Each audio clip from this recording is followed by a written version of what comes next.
رسول اللہ صلی اللہ علیہ وسلم کی مبارک عادتوں میں سے ایک مبارک عادت یہ بھی تھی کہ آپ صلی اللہ علیہ وسلم کو جب بھی کوئی پریشانی لاحق ہوتی تو آپ نماز کی طرف رجوع فرماتے تھے.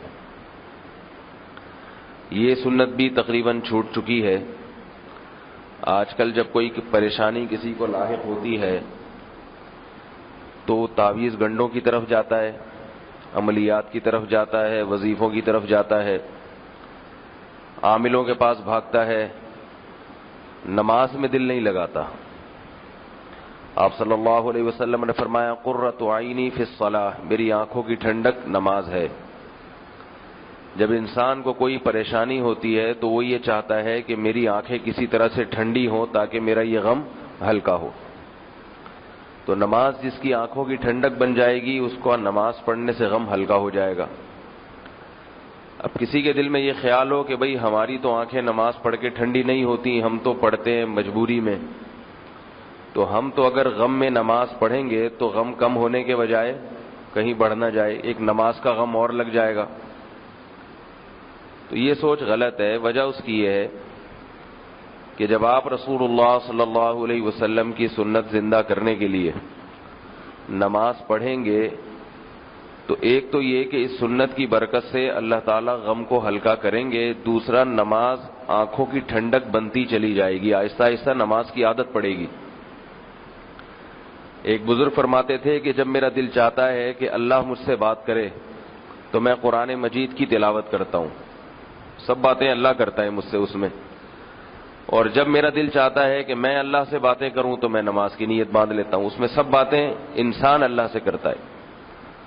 تو صلاۃ الحاجت ہے یا نبی صلی اللہ علیہ وسلم کی سنت کی نیت سے نماز کے غم میں آپ صلی اللہ علیہ وسلم نماز پڑھا کرتے تھے. کوئی بھی نیت ہو، جب کوئی تکلیف ہو، غم ہو، نماز پڑھنی چاہیے اور نماز کے بعد پھر دعا مانگنی چاہیے. زیادہ تعویذ گنڈوں میں اور وظیفوں میں ان چیزوں میں زیادہ نہ لگیں. وظائف پڑھنا کوئی غلط نہیں ہے، حرام نہیں ہے، ناجائز نہیں ہے، لیکن توجہ لوگوں کی وظائف کی طرف زیادہ ہے اور نماز کی طرف کم ہے.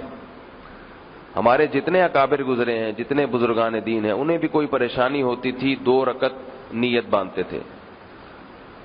قرآن مجید میں بھی اللہ نے فرمایا وَاسْتَعِینُوا بِالصَّبْرِ وَالصَّلَاةِ، پریشانیوں میں مدد طلب کرو صبر کے ذریعے اور نماز کے ذریعے. تو اللہ تعالیٰ نے بھی اس لیے حکم دیا کہ اللہ کے علم میں یہ بات ہے کہ جب تم نماز پڑھو گے تو تمہیں مدد ملے گی، صبر کرنے کی توفیق ملے گی. 2 فائدے ہوتے ہیں نماز سے. ایک تو یہ کہ غم ہلکا ہو جاتا ہے کیونکہ اللہ کی طرف توجہ ہے، جس نے غم دیا ہے جب آپ اسی سے بات چیت کرنا شروع کر دیں گے تو دل کو تسلی ہو جاتی ہے انسان کے. دوسرا فائدہ یہ ہوتا ہے کہ نماز پڑھنے سے دعا جلدی قبول ہوتی ہے. نماز پڑھ کے دعا مانگیں گے تو قبولیت کا امکان زیادہ ہے. تو جب آپ نماز پڑھ کے اپنے غم میں اللہ سے دعا مانگیں کہ اللہ میری یہ تکلیف کو دور کر دے تو دعا کی قبولیت کا امکان بڑھ جائے گا. تو اس طرح سے نماز جو ہے 2 طرح سے غموں کے ازالے کا سبب بنتی ہے.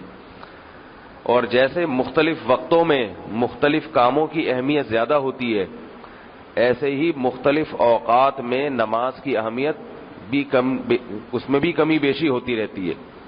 سب سے بہترین جو نماز کا وقت ہے اللہ کو مانگنے کے لیے وہ تہجد کا وقت ہے.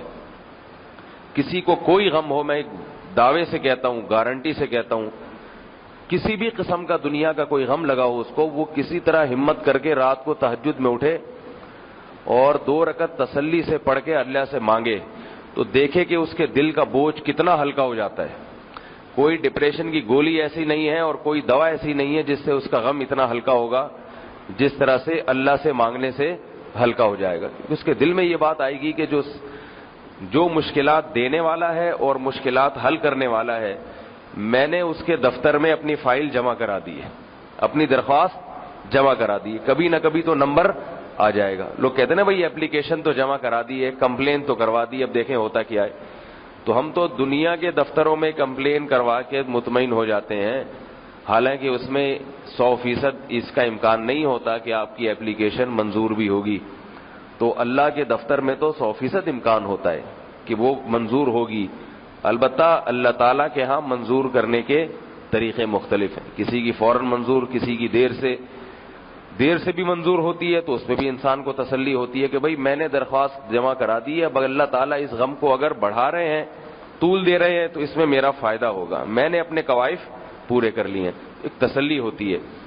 تو اللہ تعالیٰ ہمیں رسول اللہ صلی اللہ علیہ وسلم کی اس سنت کو زندہ کرنے کی توفیق عطا فرمائے. گھروں میں اس کا معمول بنانا چاہیے، بچوں کو سکھانا چاہیے کہ بھئی نماز میں دل لگاؤ، جب کوئی پریشانی ہو نماز پڑھ کے اللہ سے مانگا کرو. اللہ تعالیٰ سمجھنے کی، عمل کی توفیق عطا فرمائے. وما علینا الا البلاغ. سبحان اللہ.